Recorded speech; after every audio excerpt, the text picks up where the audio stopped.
folks. Good morning. I got to get used to this fancy camera in this new studio, S.A. Happy Friday. S.A.'s in the building. Mike T's in the building. Woody's in the building. Yeah. Gentlemen, how are we? I'm doing wonderful. It's good to see you. Thank you, I you see as you well. before it was the white and then the green and now the black. All right. Yeah. I gotta keep up. What's up, baby? You know what I'm saying? Oh, yeah, we in the house. No, I'm in preseason mode. I'm in It's good for preseason Friday. mode. It's good for Friday. Okay. It's good for Mr. CIA. What's up, baby? Not good. CIA. Good? All right.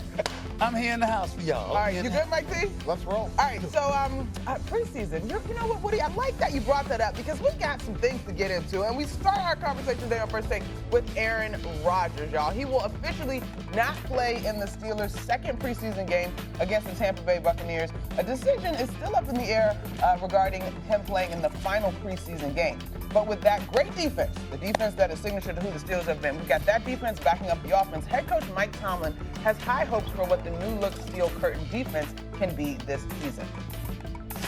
We feel really good about the prospects of this group. We do. We got to write that story, but we got enough talent. We got enough schematics to do big things. And when I say big things, I'm talking about historic things. Historic things. All right, so D-Will, we're coming to you first. Is this Pittsburgh defense, is this going to be enough to make this group a playoff team? Yeah, absolutely. I mean, listen, with Mike Tomlin, over the years, the defense has always carried them into the postseason. I think the question that when we talk about the Pittsburgh Steelers over the years is the quarterback position. We saw last year coming down the stretch, the reason that the defense actually wore down is because the offense couldn't do anything. The defense were playing a lot more than they really should have on the field. And so when I look at this defense, they have all the requisite pieces that you need to go out here and be a really good defense. They got pass rushers.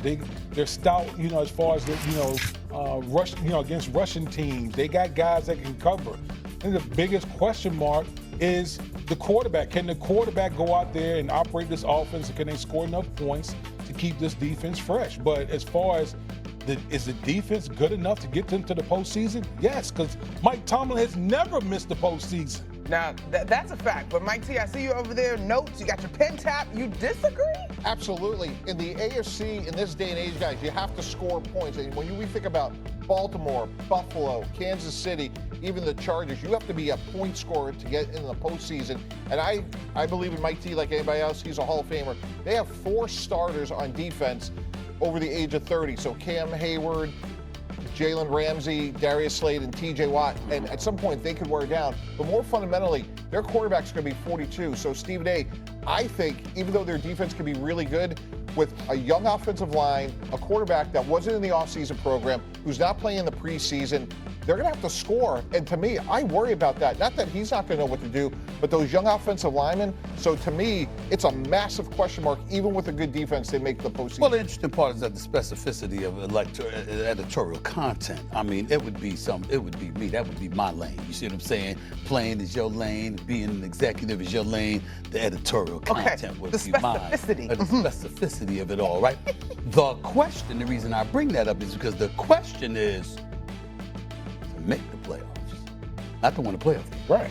See, to win a playoff game, that's a different animal. That's where what you said comes right into play, Mr. CIA. When it comes to making the playoffs, that's something that they found a way to do religiously, somehow, some way, inexplicably, even against all odds. Mike Tomlin finds a way to make them relevant enough to get to the postseason. They weren't supposed to make it last year, but lo and behold, they ended up doing so because Cincinnati forgets to play the game of football, from January to mid-September, because they always start up. They're 1-11 in the first 2 games of the year over the last 6 years, which is pathetic, which calls for an investigation into Zach Taylor and his coaching staff. What the hell are you doing that y'all can't win games in the first 2 weeks of a season? That's just putrid, okay? We get that part.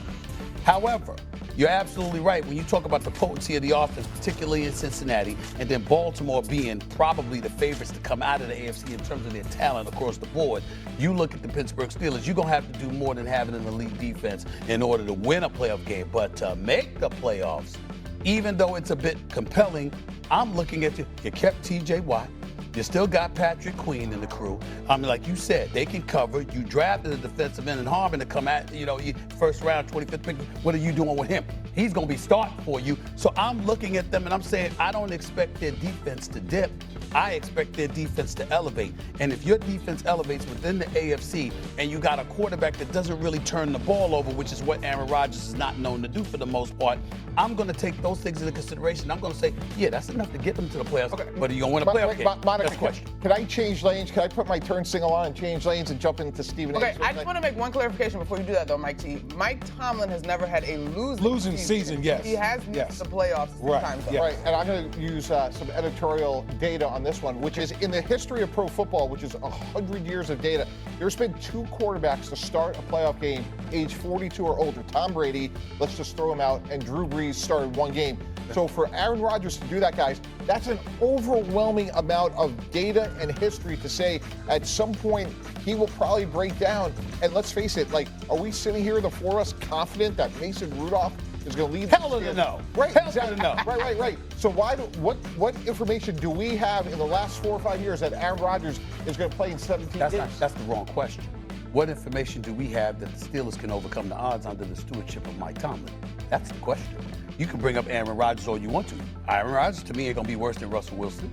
He ain't going to be worse than Justin Fields. He ain't going to be worse than Mason Rudolph. He ain't going to be worse than Mitchell Trubisky. He ain't going to be worse than a quarterback. He ain't going to be worse than Ben Roethlisberger was in the last year or 2 of his time in Pittsburgh, who's a future Hall of Famer. We love and appreciate Big Ben Roethlisberger, but damn, he stayed too long. The bottom line is that over the last 6 or 7 years, we've had nothing to brag about in Pittsburgh from the quarterback position. As far as I'm concerned, Aaron Rodgers playing with house money.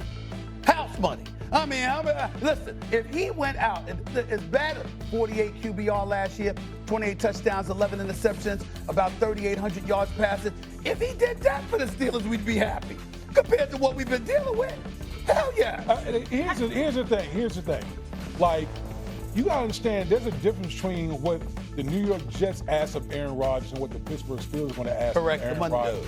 Okay, the New York Jets asked Aaron Rodgers to be their savior and literally turn the whole franchise around. With the Pittsburgh Steelers, they just asked him just be the quarterback. Just operate this thing.